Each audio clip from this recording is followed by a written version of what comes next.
5월 16일 화요일 황장수의 뉴스 브리핑 시작하겠습니다.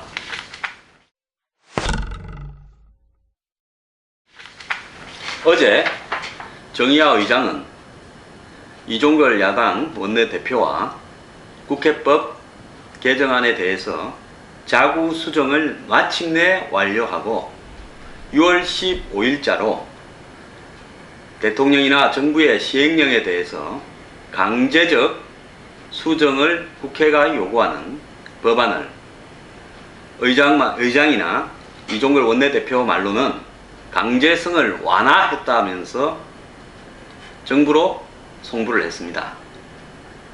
자, 강제성을 완화한다. 강제성을 완화한다 말은 강제성이 있었다라는 것이, 통과된 법률에 강제성이 있었다라는 것을 스스로 인정하는 거죠.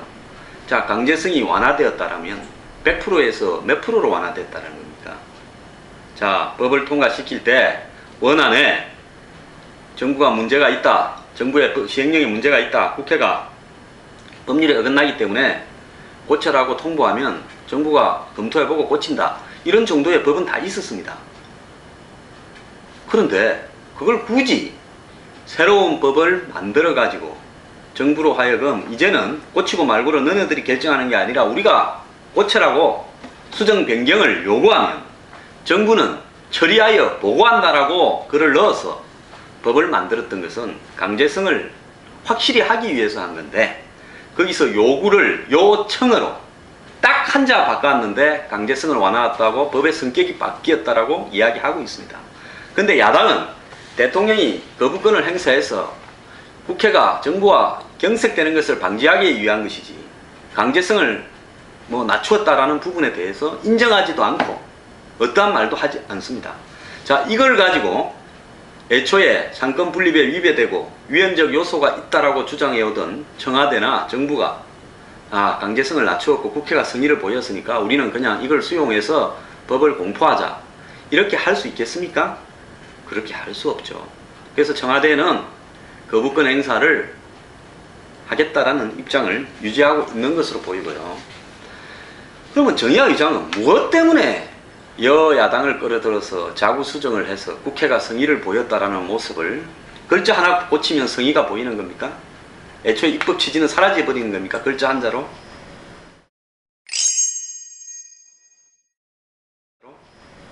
왜 그랬을까요? 그것은 행정부 대통령의 머리 위에 국회가 올라서려고 했던 부분이 이 법의 입법 취지고요. 그리고 그 입법 취지 부분에 대해서 대통령이 거부권을 행사해서 정면으로 여당 지도부 보고 이제 이 국회법 개정안을 가지고 나하고 갈라설 거냐 말 것이냐라고 선택해라, 이런 상황이 벌어질 것이 우려되기 때문에 그걸 갖다가 국회가 성의를 보였는데 대통령이 거부권을 행사하면 이제는 대통령이 이 메르스 와중이나 황교안 청문회 와중이나 이런 걸 전부 도외시한 채 정쟁에 몰두하는 사람은 박근혜 대통령이다. 즉 박근혜 대통령한테 폭탄을 떠넘기기 위한 명분으로 글자 한자 바꿨다고 봅니다. 자, 국민들은 그럼 이 문제를 어떻게 생각할까요?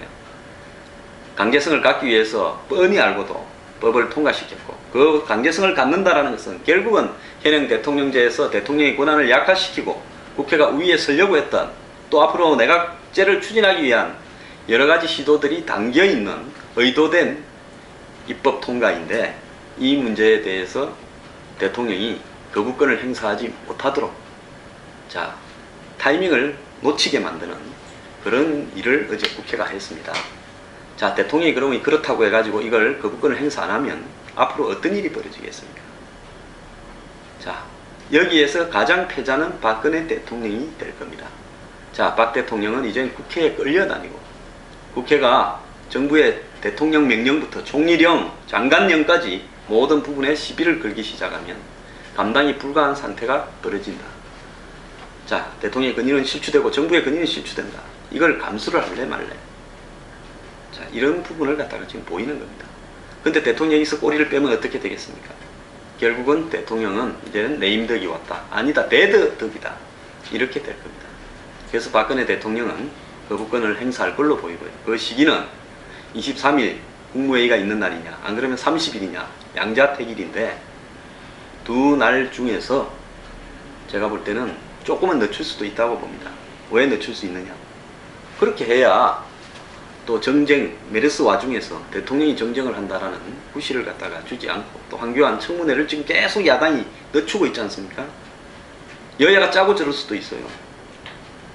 그렇기 때문에 황교안 총리 내정자가 빨리 통과되고 나면 박근혜 대통령은 거부권을 행사하는데, 저는 생각은 거부권을 행사하기 이전에 국민 앞에 국회법 개정안의 입법 취지는 입법부에 의한 행정부의 우위에 서기 위한 부분이다. 그리고 사법부의 권한도 간섭하는 거다.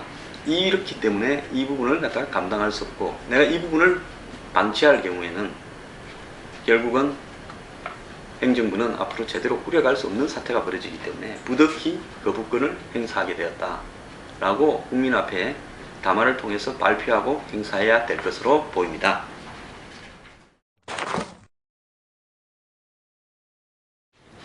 다음은 메르스에 대해서 이야기를 하겠습니다. 메르스 환자가 4명 더 늘어서 154명, 그리고 사망자가 3명 늘어서 19명, 치사율이 12.3%라고 이야기를 합니다. 현재 격리자는 5,500여 명 정도 되고요. 퇴원한 사람도 한 17명 정도 되고 있습니다. 자, 여기서 이제 중요한 것은요, 메르스에 확진된 사람 중에서 17%가 의사나 간호사 같은 병원의 의료진입니다. 자, 지금 의료진이 겁이 나서 이제 병원에 나이롱 환자들이 다 도망을 가고 있답니다. 자, 그리고 어제 삼성병원이 그저께 잠정을 적으로 반폐쇄했는데, 지금 중요한 것은요, 힘이 있는 사람, 중요한 한국의 가장 최고의 기술력과 시설을 자랑하는 삼성병원에 대해서 메르스를 진두지휘해야 될 타스크포스나 대책본부의 지시나 어떤 관찰, 조사가 제대로 이루어지지 않아서 그간의 삼성병원에서는 상당히 보고를 늦추거나, 또 의사 중에 감염된 사람 숫자를 마치 의사가 아닌 것처럼 허위 보고를 하는 그런 일들이 진행되어 왔습니다.